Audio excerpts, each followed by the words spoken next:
Hello दोस्तों, जी coaching में आपका स्वागत है। एपिसोड नंबर 3 डायरेक्ट इनडायरेक्ट का लेकर आपके सामने हाजिर हुए हैं। इससे पहले एपिसोड नंबर 1 में रूल नंबर 1 और 2 पढ़ चुके हैं। एपिसोड नंबर 2 में रूल नंबर 3 को हमने पढ़ा था। रूल नंबर 3 का आगे का हिस्सा है, वहाँ पे एच तक नियम पढ़ लिए थे। ये आई से स्टार्ट है। यहाँ पर ये आई नंबर पर विल या शैल अगर सेंटेंस में होगा और साथ में वर्ब की फर्स्ट में होगी, विल या शैल को हमें वुड या शुड में बदलना है, वर्ब को नहीं बदलना है। याद रखें इसको, विल या शैल को हमें वुड या शुड में बदलना है, वर्ब को नहीं बदलना है। अब बात ये नहीं है कि हम विल को वुड में बदलेंगे और शैल को शुड में, बल्कि बात ये है कि अगर नया सब्जेक्ट हमारा, जैसे यहाँ पर रेशू है, अगर रेशू ही है तो फिर विल का वुड होगा। अगर यहाँ पर आई या वी होता तो फिर यहाँ पर हम शुड रखते, फिर वुड नहीं रखते। यानी आपको साफ सीधी सी बात समझ में आना चाहिए कि आई और वी के साथ हमें शैल और शुड का प्रयोग करना है और बाकी सब्जेक्ट के साथ हमें विल या वुड का प्रयोग करना है। याद रखें दोस्तों, आई और विल के साथ हमें शुड का प्रयोग करना है। चलिए सेंटेंस देखते हैं। ही सेड टू मी, उसने मुझसे कहा, Reshu will play a match, Reshu match खेलेगा। सेड टू को टोल्ड में बदलेंगे, यहाँ पर कॉमास को दैट में बदलेंगे और विल को हम वुड में बदलेंगे, तो सेंटेंस बनेगा आपका he told me that Reshu would play a match.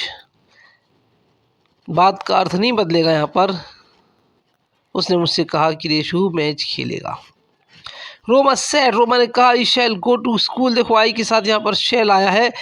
अब यहाँ पर अगर आई को हमें रोमा की वजह से आई को शी में बदलना पड़ेगा, तो फिर शैल को हम शुड में नहीं बल्कि वुड में रखेंगे।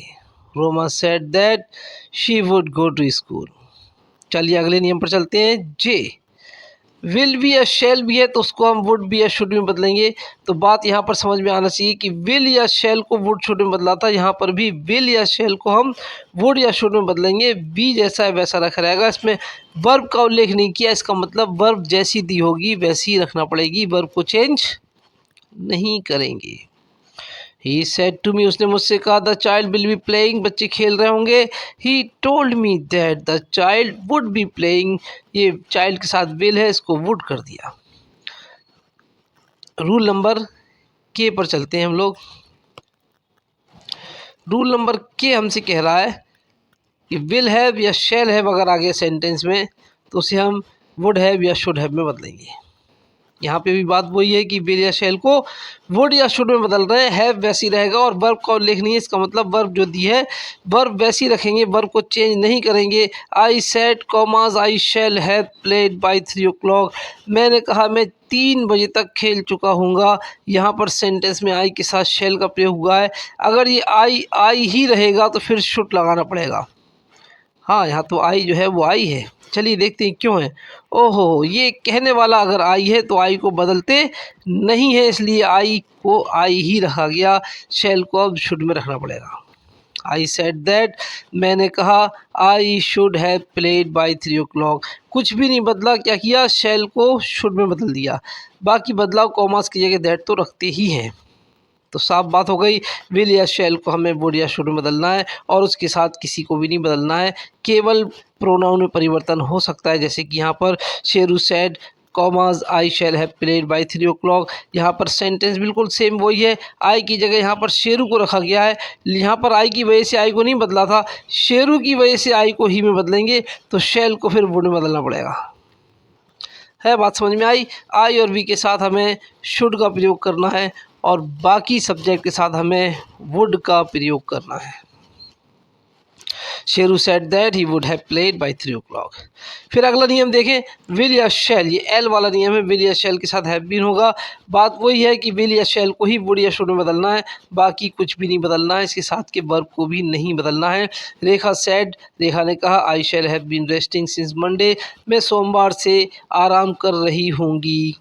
यहाँ पे रेखा की वजह से आई को शी में बदलेंगे तो शैल को वुड में बदलना पड़ेगा। Rekha said that she would have been resting since Monday. चलिए अगले वाले नियम पर चलते हैं हम लोग। कैन को कुड में बदलेंगे, वर्ब नहीं बदलते इसके साथ में। और फिर आगे दिया हुआ है मे को माइट में बदलेंगे, वर्ब यहाँ पर भी नहीं बदलेंगे। देखिए दोस्तों, कैन को कुड में बदला जा रहा है, वर्ब नहीं बदली जाएगी। यू सेड टू हिम, तुमने उससे कहा आई कैन जंप, मैं कूद सकता हूँ। यहाँ पर यू की वजह से आई को हम यू में बदलेंगे और कैन को कुड में बदलेंगे।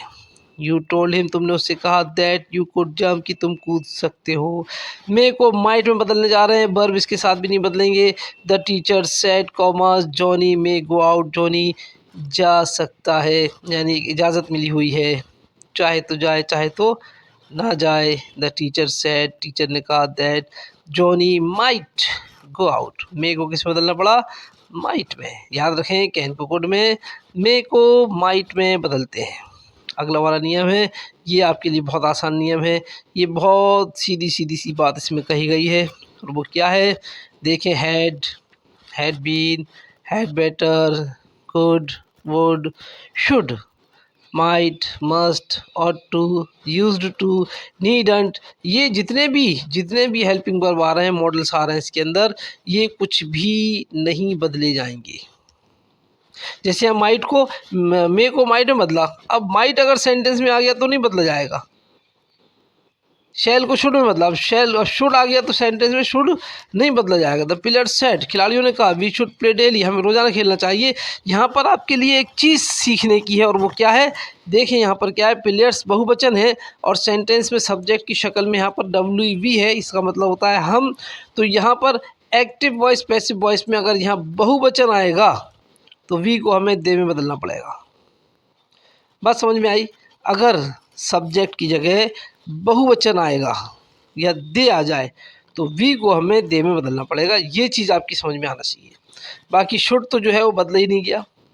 The player said that they should play daily.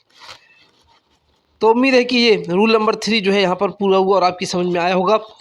ये इसको ध्यान से पढ़ें, नोट करें, याद करें, अपने पेपर को अच्छी तरह से दें और साथ ही साथ जो है चैनल को सब्सक्राइब करवाएं और लोगों तक पहुंचाएं ताकि सबका फ़ायदा हो। नेक्स्ट एपिसोड में मिलते हैं। Thanks for watching.